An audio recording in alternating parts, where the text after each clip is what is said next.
गुंडों का रंग है। तो इस पर मैं कहना चाहता हूँ, जब सूर्य उदय होता है तो उसका भी रंग लाल ही होता है। ये उदय का समय है और सूर्य का रंग लाल है, इसलिए समाजवादी टोपी का रंग लाल है। ये उजाले का संदेश है, संकेत है और ये आवाज़ है जनता की। और 10 तारीख के बाद हम किसी की गर्मी नहीं ठंडी करेंगे। 10 तारीख के बाद जिस तरह कोरोना काल में हमारा प्रवासी मजदूर भाई भूखों मरा है और उसको सिर्फ 5 किलो यूनिट पर अनाज दे करके, रोटी छीन करके उसको टुकड़ा देने का जो काम किया गया है, इस गर्मी को हम ठंडा करेंगे और उसके अंदर वो जज्बा पैदा करेंगे कि खुद कमाए और खुद खाए।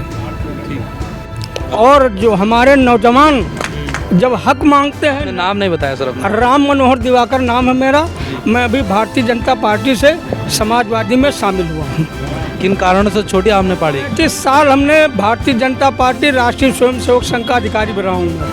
किन्हीं कारणों से, उन कारणों पे आप कृपया प्रश्न चिन्ह मत लगाइएगा। लेकिन आपने पार्टी छोड़ी, आप इस पार्टी हम छोड़ा, हमने कुछ बुरा लगा होगा ना?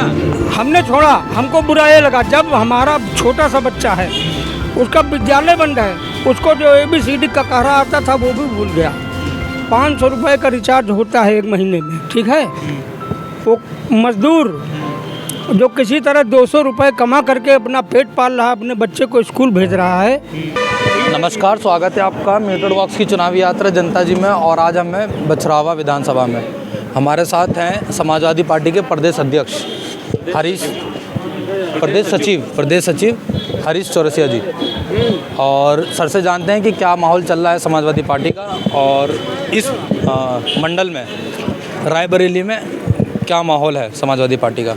तो पूरे मंडल में कितनी विधानसभा सीटें हैं सर? हमारे रायबरेली जनपद में 6 विधानसभा सीटें हैं। 6 पे हम विजय श्री प्राप्त करने वाले हैं।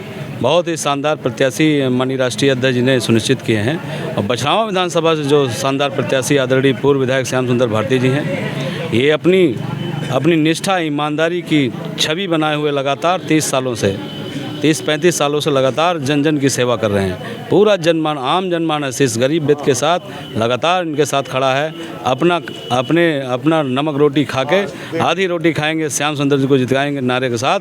आज सभी पोलिंग बूथों पे मैं मुख्य अभिकर्ता के नाते श्याम सुंदर जी की मैं बहुत सारे बूथों पर गया हूँ। लोग बहुत प्रचंड बहुमत से श्याम सुंदर जी को विधायक बनाने वाले हैं और जो परसेंटेज आने वाला है वो बहुत शानदार आने वाला है। समाजवादी पार्टी के पक्ष में इस बार सबसे अधिक मतदान बछरावा विधानसभा में होने वाला है। जी, आप कितने पोलिंग बूथों पे गए हैं सर अभी तक? मैं लगभग 30 से 35 पोलिंग बूथों पर गया हूँ। क्या परसेंटेज चल रहा है पोलिंग का? सभी जगह लगभग 50% के नियर अबाउट है। हो चुका है? हाँ, हो चुका है। वो मतलब इतना मत में, हाँ बिल्कुल 50% हो चुका है। और हमारा मतदाता सुबह से लाइन लगा के समाजवादी पार्टी के पक्ष में वोट देने के लिए आतुर खड़ा है। कहीं कहीं पे हम भी बूथों पे घूम रहे हैं और कहीं कहीं पे ये भी शिकायत आ रही है कि वोट कटर जा रहा है, मतलब पर्ची नहीं मिल रही है। और पर्ची नहीं मिलने के कारण क्या हो रहा है कि वोट नहीं है। तो इस पर क्या कहेंगे? बिल्कुल, हमारे राष्ट्रीय अध्यक्ष जी लगातार इस संबंध में अपने कार्यकर्ताओं को प्रदेश कार्यालय के माध्यम से, जिला कमेटी के माध्यम से बूथ स्तर पे अपना वोट बढ़ाने घटाने के कार्य को लगातार वो कह रहे थे। क्योंकि Bharatiya Janata party an can प्रकार इस चुनाव को अपने पक्ष में करना चाह रही थी। क्योंकि समाजवादी पार्टी की एक तरफा लहर है, हमारे तमाम वोटरों की वोट कटे हुए हैं, हम मानते हैं। अभी मैं कई जगह पे गया जहाँ पे तमाम हमारा वोटर अपना आधार कार्ड लिए बैठा, अपना वोटर कार्ड लिए बैठा है, उसका वोट नहीं आया है। यहाँ तक ये भी मुझे सुनने में आया है कि जो यहीं बछरावा से 5 किलोमीटर आगे कुंदनगंज ग्राम सभा है, जहाँ पर वर्तमान ग्राम प्रधान का वोट नहीं है। अभी सोचिए कि अभी 6 महीना पहले तकरीबन पिछले अप्रैल में जहाँ पंचायत चुनाव हुए, जहाँ पे वो ग्राम प्रधान निर्वाचित होकर आता है, वहाँ विधानसभा चुनाव में उसका वोट नहीं है। कितने ताज्जुब की बात है, बहुत ही ताज्जुब की बात है। ऐसी में चूँकि वो माइनॉरिटी है, वो मुस्लिम समुदाय का है, और मैं निश्चित रूप से कहता हूँ कि एक षड्यंत्र के अंतर्गत उसको भारतीय जनता पार्टी के लोग उसका वोट कटवाने का काम, क्योंकि इस तरह जब सोचिए ग्राम प्रधान का वोट कटवा सकते हैं तो कितने लोगों का वोट उन्होंने कटवाया होगा, कितने लोगों का वोट कटवाया। लेकिन मुझे कोई आपको फर्क क्या नहीं लग रहा पड़ता है कि ये जो सत्ता पक्ष है उसकी कोई रणनीति? कुछ नहीं, सत्ता पक्ष आज की तारीख में मैंने बोला था जिस दिन सूचना लगेगी एक अखिलेश यादव जी की एक सुनामी आएगी। आज उत्तर प्रदेश के कोने कोने से संदेश आ रहे हैं, अखिलेश आ रहे हैं, अखिलेश आ रहे हैं के नारे आ रहे हैं। मैं स्वागत अभिनंदन करता हूं। हमारी विधानसभा में उन्होंने बहुत शानदार प्रत्याशी दिया है। यहाँ एक प्रत्याशी एक दिया है और कम से कम 10,000 प्रत्याशी बन के इस विधानसभा में चुनाव लड़ रहा है। मैं विश्वास दिलाता हूं माननीय राष्ट्रीय अध्यक्ष जी के जो आपका निर्णय है उसका इतना बड़ा जनादेश आपके पास स्वागत अभिनंदन कर रहा है आपके निर्णय का कि ये तो खैर 10 मार्च ही बताएगा, लेकिन मैं पूरा विश्वास दिलाता हूँ बहुत अधिक वोटों से हम बछलावा विधानसभा जीत के, मुझे लगता है कि रायबरेली में हो सकता है परिणाम बताएगा वो बहुत, मैं अतिशयोक्ति बातें नहीं करूँगा, लेकिन मुझे लगता है बछलावा से हम सबसे अधिक वोटों से। आपकी जिम्मेदारी बछरावा विधानसभा की है? हाँ, मैं पिछड़ा वर्ग का प्रदेश सचिव होने के नाते बछलावा विधानसभा का पिछड़ा वर्ग का प्रभारी भी हूँ। चौथा चरण का चुनाव है ये जी, और जो समाजवादी पार्टी के अध्यक्ष हैं अखिलेश जी, उन्होंने बोला है कि हमारी 3 चरण में शतक लग चुका है, तो चौथे चरण में कितनी सीटें नज़र आती लग रही हैं आपको? बिल्कुल, राष्ट्रीय अध्यक्ष जी का जो आंकड़ा है वो तो कम बोलते हैं, वो सोचते हैं कि हम बहुत कुछ बोलने लगें तो विपक्ष इस पर घेरने लगेगा। राष्ट्रीय अध्यक्ष जी का वो आंकड़ा है उससे और 20 उन्होंने 17-18% में बोली होगा, मैं 20% उनका और अधिक उस पर सीटें बढ़ के आएंगी। जो आज का चरण है ये तो बहुत शानदार, हम रायबरेली से ही 6 के 6 सीटों जीत के जा रहे हैं। इसी तरह तमाम जिलों में, लखनऊ में शानदार हमारी जीत हो रही है। हम सीतापुर लखीमपुर हमारा तो एक तरफा है। हम बहुत प्रचंड बहुमत से अखिलेश यादव जी मुख्यमंत्री बनने जा रहे हैं। मैं भी लखनऊ में था सर 2 दिन पहले, और कुछ सीटों पे लोगों से बात हुई है, तो लोगों ने का कहना है कि कुछ लोकल लोग थे, नेता समाजवादी पार्टी के, वो मेहनत कर रहे थे उस विधानसभा के लिए, पर उन्हें टिकट नहीं मिला, टिकट कट के किसी और को मिला, तो इसमें थोड़ा कार्यकर्ताओं के बीच अंदर रोष भी है। बिल्कुल, मैं थोड़ा सा इस पर मुझे नहीं बहुत कुछ कहना है, राष्ट्रीय अध्यक्ष जी का निर्णय है। हाँ, ये ज़रूर है कि जो बूथ स्तर पे बड़े नेता या जिनको चुनाव लड़ना था वो लोग काम कर रहे थे, तो इससे कोई फ़र्क नहीं पड़ता। हमारा जो समाजवादी कार्यकर्ता बूथ स्तर का पदाधिकारी, बूथ सेक्टर और बूथ अध्यक्ष, सेक्टर अध्यक्ष, सेक्टर प्रभारी और जो विधानसभा का हमारा कार्यकर्ता है वो लगातार कैंडिडेट कोई भी हो, अखिलेश के नाम पे हम लोग चुनाव लड़ रहे हैं, साइकिल के नाम पे चुनाव लड़ रहे हैं। निश्चित रूप से जो भी प्रत्याशी है उसका स्वागत है, अभिनंदन है। निश्चित रूप से जो भी प्रत्याशी होगा सब समाजवादी मिलके, सारे बूथ स्तर के कार्यकर्ता मिलके सब अपना अपना बूथ देख रहे हैं और अपने अपने बूथ को जिताकर विधानसभा में अपना विधायक भेजेंगे और भारी बहुमत में विधायक पहुंच के माननीय राष्ट्रीय अध्यक्ष जी को मुख्यमंत्री बनाने का काम करेंगे। 3-4 दिन पहले देश के प्रधानमंत्री जी ने बोला कि अहमदाबाद ब्लास्ट का केस आया और उसमें उन्होंने बोला है कि वो जो बम ले जा रहे थे वो साइकिल पे ले जा रहे थे, तो क्या कहेंगे इस पे आप? कह दूं? मिर्ची लगेगी। बोलिए। उनके पास बोलने के अलावा कुछ भी नहीं है, करने के लिए तो कुछ किया ही नहीं है। जो अगर वो विकास कार्य किए होते तो विकास कार्य उनके मुद्दा होते। आप बताइए इसकी आवश्यकता आज क्यों पड़ गई? अगर तब ब्लास्ट हुआ था, वो साइकिल पे जा रहा था, तो आप कहाँ थे? आपके लोग कहाँ थे? अरे ये ये भारतीय जनता पार्टी उन संगठन के घटक हैं जिनका नाम पूरे देश के इतिहास में बहुत ही निंदनीय रहा है। आरएसएस के लोग, देश को बर्बाद करने वाले लोग, जब लोग देश के लिए स्वतंत्रता का संघर्ष कर रहे थे, हमारे मुस्लिम समुदाय के लोग, सिख समुदाय के लोग, हिंदू वर्ग के तमाम हमारे SC ST माइनॉरिटी के लोग जब देश की स्वतंत्रता के लिए संघर्ष कर रहे थे, तब लोग उनका विरोध करके और माफ़ी तक मांगने को तैयार हुए। तो उनके लिए तो मुझे बहुत कुछ नहीं कहना है। आज जनादेश का स्वागत है। राष्ट्रीय अध्यक्ष जी अखिलेश यादव जी मुख्यमंत्री बनने जा रहे हैं। विकास अगर उनका मुद्दा होता तो ज़रूर हम लोग उनको सुनने का काम करते। वो तो बरगलाने की बात कर रहे हैं। सीधा हमला बोल रहे हैं प्रधानमंत्री जी। एक ये था, फिर उसके बाद उन्होंने थोड़े दिनों पहले बोला था कि लाल टोपी का मतलब गुंडा। आप सबने भी लगा रखी है, तो क्या बोलेंगे? ये लाल रंग है, सबको डाइजेस्ट नहीं होगा, और ये युवा क्रांति है। लाल रंग वो शायद वो जो दिशा देना चाह रहे होंगे वो संभव नहीं है। आम किसान नौजवान आम जनमानस बहन बेटियां उनका भविष्य आज की तारीख में आप देख रहे हैं कहाँ जा रहा है। 2 करोड़ नौकरियां प्रतिवर्ष की उन्होंने घोषणा करी थी, आज क्या है? संविदा पर भी उन्होंने वो नियुक्तियां नहीं करी, जबकि सब कुछ संभव था। और आपको बताएं कि इन्होंने भारतीय जनता पार्टी के लोगों ने जो बरगला के वोट लेने का काम किया, ये 2 करोड़ नौकरियां बहुत छोटी बात थी, लेकिन कथनी और करनी में इनके बहुत अंतर है। इन्होंने इनके तमाम ठेकेदार हुए। उत्तर प्रदेश सरकार की मैं बात करूं कि इन 5 सालों में नौकरी के नाम पे तो शून्य रहे, और सर्विस प्रोवाइडर आप लोग जानते होंगे तो सेवा प्रदाता एक व्यवस्था है। सेवा प्रदाता के माध्यम से इन्होंने संविदा कर्मियों की नियुक्ति कराई, जो मात्र 11 महीने के लिए। आप बताइए, युवाओं का भविष्य क्या 11 महीने के लिए होता है? आप बताइए। वहीं राष्ट्रीय अध्यक्ष ने कहा हमें अवसर मिलेगा तो प्रतिवर्ष हम 2 लाख नौकरी देने का काम करेंगे, वो भी परमानेंट। हम कहते हैं परमानेंट व्यवस्था पे हम लोग ज़्यादा निर्भर रहते हैं। हम क्षणिक लाभ और स्वार्थ की बात न करें, हम परमानेंट की व्यवस्था करें। राष्ट्रीय अध्यक्ष जी बहुत दूरदर्शी हैं और देश के आज की तारीख में देश के सबसे लोकप्रिय नेता हैं।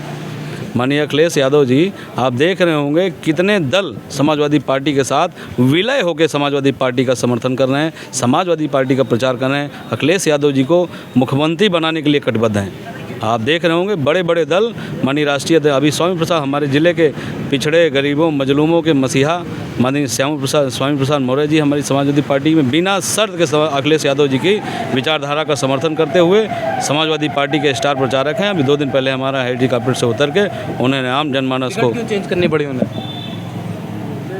पछराव विधानसभा में। नहीं स्वामी प्रसाद उन्होंने पहले कहीं और से उतारा जा रहा था, फिर उन्होंने। अरे वो इतने बड़े नेता, मैं बता तो रहा हूँ। आज ये इस विधानसभा की हम बात करें तो जिस प्रत्याशी को टिकट दिया है राष्ट्रीय अध्यक्ष जी को पता था, सुंदर भारती जी, हाँ, उनको पता था कि उनकी आर्थिक स्थिति क्या है, दयनीय हालत है उनकी। लेकिन ये जरूर राष्ट्रीय अध्यक्ष जी को सूचना विधानसभा के माध्यम से हमारे आम कार्यकर्ताओं के माध्यम से पहुंची कि निष्ठावान हैं, कर्मठ हैं, ईमानदार हैं। तो ऐसे व्यक्ति को अवसर मिला। स्वामी जी इतने बड़े नेता, उनको तो कहीं से भी लड़ा दें, उनको तो कहीं लड़ा दें, वो तो उनको तो पूर्ण भारी बहुमत से विजयी हो। इनसे ले लेते हैं 10 तारीख के बाद गर्मी ठंडी कर देंगे मुख्यमंत्री जी।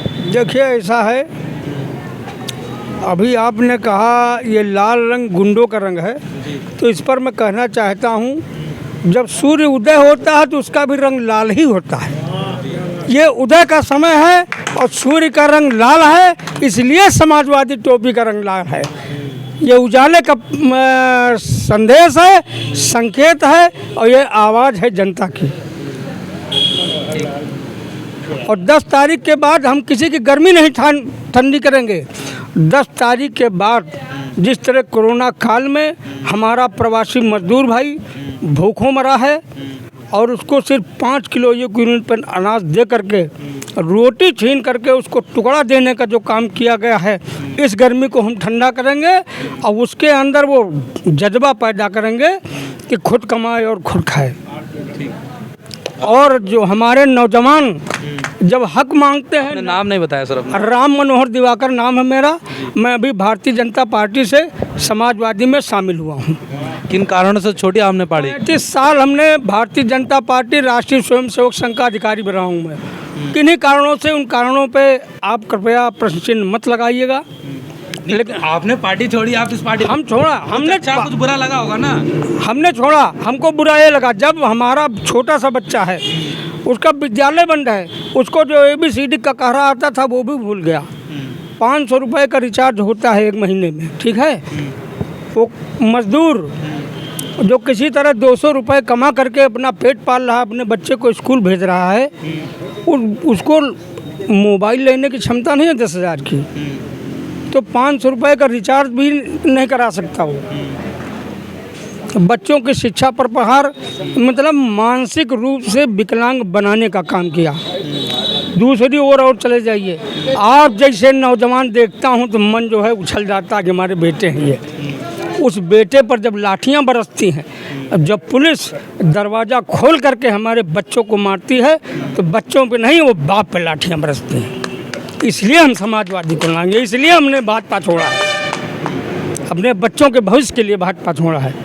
इस देश के नौजवान, किसान और मजदूर के लिए भाजपा छोड़ा मैंने। अपने लिए नहीं छोड़ा मैंने। तो भाजपा जो सरकार है वो तो कह रही है कि हमने बड़ा काम कराया बीते 5 सालों में, गुंडागर्दी कम कर दी है, ये कम कर दी है। जी आप बोलिए। बड़े भाई राम मनोहर दिवाकर जी, मैं बड़े भाई लगातार भारतीय जनता पार्टी की सेवा कर रहे थे।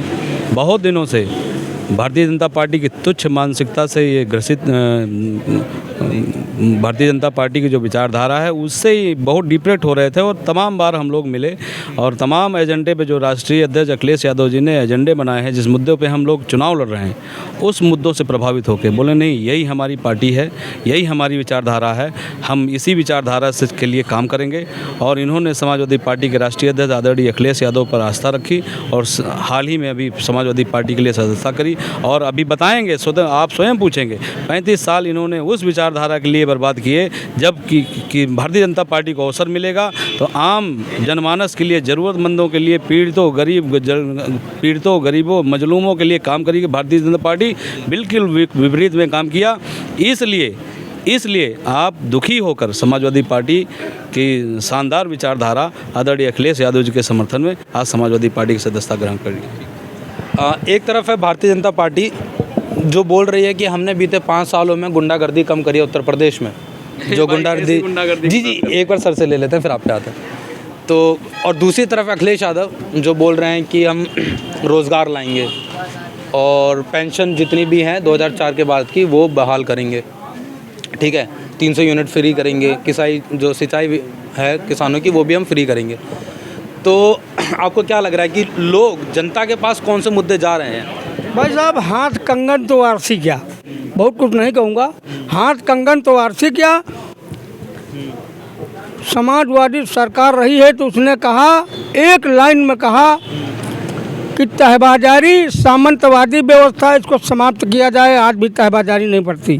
पूछ लीजिए, हमारे छोटे मोटे व्यापारी बैठे हुए हैं, किसान को कह दिया कि तुमको नहर की सिंचाई का कोई भी मूल्य नहीं देना है, सिंचाई माफ़ है, आज भी नहीं पड़ती। गुंडागर्दी से जो हमारा किसान मजदूर नौजवान जो भी परेशान था, उसके लिए 100 नंबर चला दिया उन्होंने कि आप एक बार फ़ोन करिए, 10 मिनट में पुलिस आ जाए, कोई भी गुंडा आपको परेशान नहीं करता, कोई भी गुंडा परेशान नहीं कर सकता। तो गुंडागर्दी पर विराम लगाने का काम सबसे पहले माननीय अखिलेश जी ने किया। और उसके बाद गांव-गांव में स्वास्थ्य व्यवस्था को शुद्ध करने के लिए, सुदृढ़ बनाने के लिए उन्होंने एम्बुलेंस चलाई। आज भी 108 नंबर एम्बुलेंस चल रही है। ये 1090 की जो व्यवस्था है महिलाओं की सुरक्षा की, माननीय अखिलेश जी की चलाई हुई है। हम नहीं समझते हम कहाँ से गुंडे हैं। एक नाम दिया जा रहा है और नाम दे करके किसी गुंडा थोड़ा बताया जा सकता है।